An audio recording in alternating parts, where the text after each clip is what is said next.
Endangered wildlife. Animals like tiger, elephant, rhino, leopard, lizard, and many snake species have been hunted for sports since ages. Since ages means from a very long time, बहुत पुराने जमाने से. They are hunted for sports. सिर्फ खेल के लिए, सिर्फ शौक के लिए इनको मारा जाता था. किस किस लोगों को, किस किस जानवर को, एलिफेंट, राइनो, लेपर्ड वगैरह को, ठीक है. और इसके अलावा इनकी स्किन के लिए भी इनको मारा जाता था. लेपर्ड की स्किन से हम जैकेट्स वगैरह भी बनाते हैं. एलिफेंट का टस्क यानी कि उसके जो दांत हैं उससे ज्वेलरीज बनती हैं, डेकोरेशन पीसेस बनते हैं. The illegal wildlife trade is being driven by a demand for products made from various animal parts such as tusks of elephants and rhinos and skin of pangolins, tigers and leopards. हम जो हैं उनके जो products हैं यानी कि जो वस्तुएं बनती हैं एनिमल के स्किन से या टस्क यानी कि जो दांत हैं एलिफेंट के, उसकी वजह से भी इन जानवरों को मारा जाता है. राइनो के टस्क जो होता है, जो सींग होती है, उससे मेडिसिन बनती हैं. तो इस वजह से भी जानवरों को हम मारते हैं. Many birds are also being poached in many parts of the country. बहुत सी बर्ड्स भी हैं जिनका शिकार होता है, जिनको पकड़ा जाता है. Today, it is believed that there are only 1,200 Royal Bengal tigers living in the wild in the Sundarbans. Sundarban एक जंगल का नाम है जो बंगाल में है और यहाँ पर रहते हैं रॉयल बंगाल टाइगर्स. इनको रॉयल बंगाल टाइगर्स क्यों कहा जाता है? Because they are huge tigers. ये सबसे बड़े होते हैं साइज में. पूरी दुनिया में जितने टाइगर्स हैं उसमें सबसे बड़ा साइज होता है रॉयल बंगाल टाइगर का. और ये अब कितने बचे हैं? जस्ट 1,200. और जिस जंगल में रहते हैं उस जंगल का नाम है Sundarbans. In order to control poaching, the government has declared many areas as wildlife sanctuaries, bird sanctuaries and national park.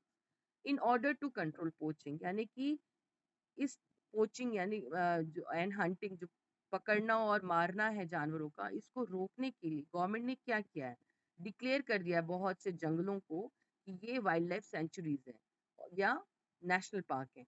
Centuries and wild life के लिए और नेशनल पार्क वाइल्ड लाइफ के लिए बहुत इंपॉर्टेंट होती है क्योंकि यहाँ पर वाइल्ड लाइफ यानी एनिमल्स को बचाया जाता है शिकार से. सेंचुरीज में उनको मेडिकली ट्रीटमेंट भी दिया जाता है और नेशनल पार्क में मेडिकल ट्रीटमेंट नहीं दिया जाता है, पर उनको शिकार से बचाया जाता है. तो इस तरीके से नेशनल पार्क और सेंचुरीज फॉर बर्ड्स, यहाँ पर बर्ड्स होती हैं जिन बर्ड्स का ध्यान रखा जाता है.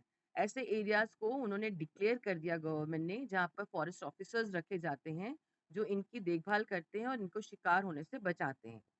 Wild life is our heritage. Heritage यानी कि हमारा विरासत है, यानी कि हमें पुरानी टाइम से मिली हुई है. What and it is our duty to preserve every species of animal for the future generation. इसलिए हमारे ड्यूटी बनती है कि हम जो है प्रिजर्व करें, बचाएं किसको?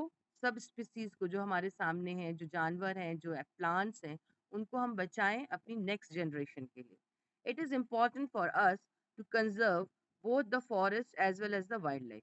इसलिए ये हमारे लिए ज़रूरी है कि हम फॉरेस्ट को भी बचाएं और साथ में उसमें रहने वाले जो जानवर हैं, वाइल्ड लाइफ है, उसकी भी देखभाल करें. Now wrap up. Number one, forests are large areas where many trees grow.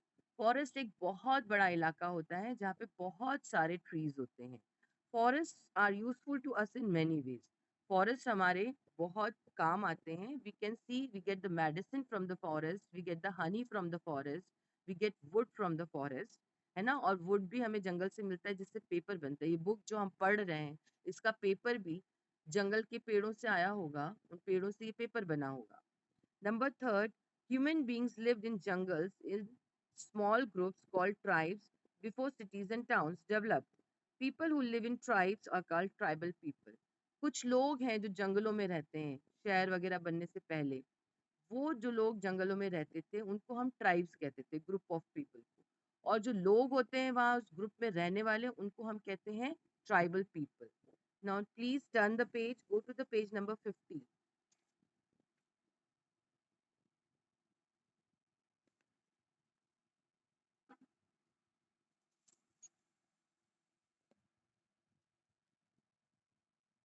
The cutting down of trees without replanting or replacing them is called deforestation.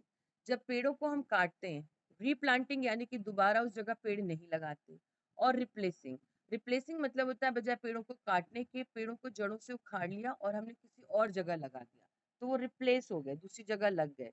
तो ऐसा जब नहीं हो, पेड़ों को हटाया जाए और दूसरी जगह ना लगाया जाए, या पेड़ जो जहाँ लगे हुए थे वहां काट के दोबारा नए पेड़ ना लगाए जाए, उसको हम कहेंगे deforestation. The government has set up wildlife sanctuaries, national parks, and biosphere reserves to preserve forest and animals.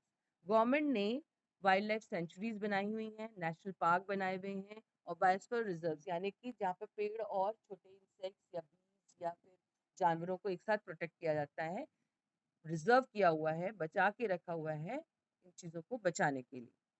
Sacred groves, sacred groves वो होते हैं, सेक्रेड का मतलब होता है पवित्र, ग्रोव्स मतलब बहुत सारे पेड़ों एक जगह लगे हुए हों और एक स्पेशल टाइप के हों, किसी एक काइंड के, उसको हम कहेंगे sacred Grove. The Chipko movement वो था जहाँ पर लोग अपने आप को पेड़ों के साथ चिपका लिया था अपने आप को, या गले लग गए थे पेड़ों के। ये दो मूवमेंट्स थे, सम ऑफ द एफर्ट्स यानी कि मेहनत थी लोगों की, जिससे उन्होंने जंगलों को बचाया, to save the forest. Van Mahotsav, उत्सव का मतलब होता है फेस्टिवल, महाउत्सव यानी कि बड़ा फेस्टिवल। वन मतलब जंगल, तो जंगल का एक बहुत बड़ा फेस्टिवल वन महोत्सव, 7 days festival of planting trees celebrated annually in India. ये वन महोत्सव जो है जुलाई का फर्स्ट वीक हम मनाते हैं, जिसमें हम अवेयर करते हैं लोगों को कि forest and trees are so important for us, we have to save them, we must plant more and more trees in our country. तो इस दिन क्या होता है, लोगों को और ज़्यादा प्लांट्स लगाने के लिए प्रोत्साहित किया जाता है, और लोग अपने जंगल को मतलब बढ़ाने के लिए जंगलों के पास भी ट्रीज लगाते हैं, अपने घरों में ट्रीज लगाते हैं, स्कूल में, कॉलेज में, ऑफिस में, इन सब जगह नए पेड़ लगाए जाते हैं। इस पूरे फेस्टिवल में यही काम होता है। So let's start the book exercises. A. Fill in the blanks. Number 1. Forests are important natural resources. Natural resources यानी कि कुदरत की एक रिसोर्स है हमारी, वो सबसे इम्पोर्टेंट है forest. Number 2. Forest prevent erosion cause by heavy rainfall. Prevent का मतलब होता है रोकना, इरोजन का मतलब होता है जो मट्टी होती है वो जब अपनी जगह से हट जाए, उसको हम कहेंगे इरोजन। तो प्रिवेंट करता है, फॉरेस्ट रोक लेता है मट्टी को जब पानी का तेज बहाव होता है उससे। Number 3, the Bheels are the largest tribal groups in India. Bheels is a group of name, a tribal group which is present in Rajasthan. ये राजस्थान में रहते हैं ये ट्राइबल, और इस ट्राइबल जो है सबसे बड़ा ट्राइबल ग्रुप है इंडिया का। Number 4, the Bhil community is famous for Pithora painting. जो भील ट्राइबल ग्रुप के लोग हैं वो एक बहुत डिफरेंट तरीके की पेंटिंग करते हैं, उस पेंटिंग को कहते हैं पिथौरा, एंड ये बहुत फेमस है painting. Number 5, the Chipko movement originated in the state of Uttarakhand. Originated मतलब start हुई। कहाँ start हुई थी चिपको मूवमेंट? जहाँ पर पेड़ों के साथ लोगों चिपक गए थे या उनको गले लगा लिया था पेड़ों को कटने से बचाने के लिए। ये मूवमेंट स्टार्ट हुआ था उत्तराखंड में। Number B, fill in the blanks with the correct answer. Number 1, the Hindi word chipko means, answer is B, to cling. चिपको का मतलब होता है टू क्लिंग यानी कि गले लगा लेना, चिपक जाना। Number 2, the Chenchu are the tribal people of Andhra Pradesh. C is the correct answer, Andhra Pradesh. Chenchu a group of tribal people है, उनका नाम है चिंचू, और ये जो ग्रुप ऑफ ट्राइबल पीपल है ये कौन से स्टेट में रहते हैं? ये रहते हैं आंध्र प्रदेश में। Number 3, the dash are the tribal people from Andaman and Nicobar Islands. Answer is C, Jarawa. जरावा एक ट्राइबल पीपल हैं जो अंडमान एंड निकोबार आइलैंड्स पे रहते हैं। नंबर 4, वन महोत्सव was started in 1950. D is the correct answer, one महोत्सव अब first week of जुलाई हम सेलिब्रेट करते हैं इंडिया में, और ये हमने शुरू किया था 1950 से। Number 5, the Project Tiger was launched to protect tigers from extinction. Project Tiger launched मतलब शुरू करना, शुरू किया गया था कब? 19 आई आई थिंक 1970s में शुरू किया गया था। और इसको क्यों शुरू किया गया था? फॉर एक्सटिंक्शन के लिए, यानी कि उनके खत्म होने से, टाइगर्स खत्म ना हो जाए, कम ना हो जाए, उनको बचाने के लिए ये प्रोजेक्ट शुरू किया गया था गवर्नमेंट की तरफ से। Now the C, right true, T for true and F for false. Number 1. The Bishnoi people are also called tree huggers. Bishnoi is a group of tribal people. Tribal people वो होते हैं जो जंगलों में रहते हैं। उनका एक ग्रुप है जो जंगलों में रहता है, उसका नाम है बिश्नोई, और ये राजस्थान के जंगलों में रहते हैं, जोधपुर इलाके के पास। Jodhpur is a city. और इनको ट्री हगर्स भी कहा जाता है। इसलिए कहा जाता है क्योंकि 1930 में इस ग्रुप के लोगों ने ट्री को हग कर लिया था, गले लगा लिया था, और अपनी जानें दी हैं। वो ट्री के साथ कट गए ट्री को बचाने के लिए, तो इसलिए इनको ट्री हगर्स के नाम से भी जाना जाता है। Overgrazing poses a threat to many kinds of plant species. Overgrazing यानी कि जरूरत से ज्यादा जब एक जगह पर जानवर घास खाता है, उसको कहते हैं ओवरग्रेजिंग। ग्रेजिंग मतलब होता है चरना, ओवरग्रेजिंग यानी कि जरूरत से ज्यादा चरना एक ही जगह पर बार बार। तो वो थ्रेट है, यानी कि डर है। किसके लिए डर है? प्लांट स्पीसीज के लिए। क्योंकि जहाँ घास होती है वहां पर और भी छोटे मोटे बहुत तरीके के प्लांट्स होते हैं। उन सब प्लांट्स की जड़ें भी उखड़ जाती हैं अगर जानवर बार बार एक ही जगह पर चरने के लिए जाएगा। तो ये थ्रेट है, उनके लिए डर है। It is true. Number 3, Himachal Pradesh has the maximum number of sacred groves in the world. Himachal Pradesh में सबसे ज्यादा, मैक्सिमम यानी कि ज्यादा, sacred groves हैं दुनिया में। Yes, it is true. Sacred का मतलब होता है पवित्र, groves मतलब एक इलाका जहाँ पे बहुत सारे पेड़ हों और एक ही टाइप के हों, एक ही किस्म के हों।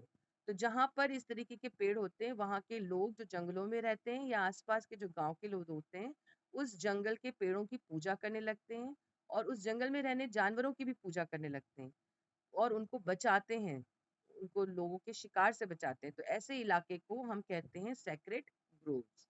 और ये सबसे ज्यादा कहाँ है? हिमाचल प्रदेश में। So point number 3 is true. Number 4, the Chipko movement started in India in 1965. It is false, because Chipko movement जो था वो 1970 में स्टार्ट हुआ था उत्तराखंड से। Number 5, Van Mahotsav is a 2-day festival.